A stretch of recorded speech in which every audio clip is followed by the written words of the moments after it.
So tangent naman, ano ba yung tangent? Ay, ganito. So tangent yan. So, A, B, tsaka C. Sa part naman nito, alam dapat natin na ang circumference is 360. Yan. Actually, yung formula ng neto, ng second pala, tsaka second tangent, pare-pares lang naman sila. Anyways, mas madali ganito. Kung let's say meron tayong angle X dito sa labas, di ba? Tawag dito external chuchu extended. Hindi ko na alam eh. Kasi kunyari ito is let's say 110. So ano ba magiging measure ng angle X?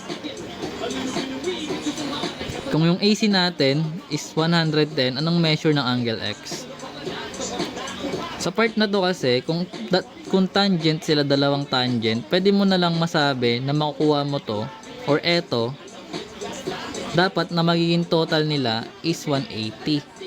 So kung meron kang 110, ilan pa yung kulang mo dyan para maging 180? Ito yung maging X mo. So kulang siya ng 70.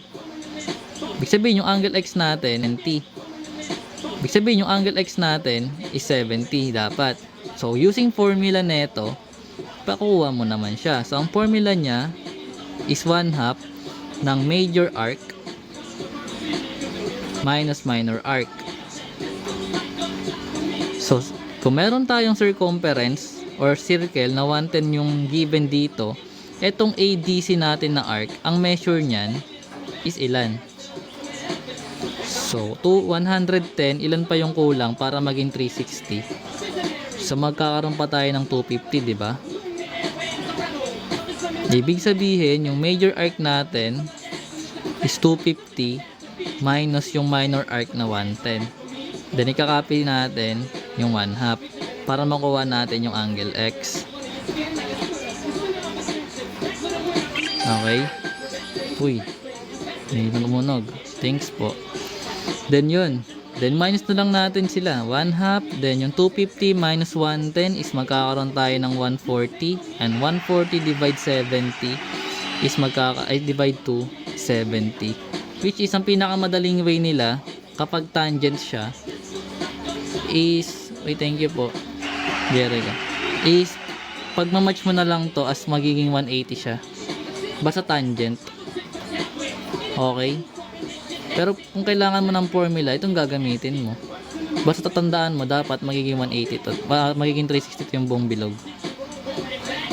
Okay? Ganun siya ginagawa pag tangent. Then kapag naman ganito yung hinahanap, kung ginahanap naman yung length, paano ba yun? Squared lang to, so kailangan mayroon pa yung second ano yun eh. Second tangent naman yun. Pero mostly ganito lang yung ginagawa. Ano lang.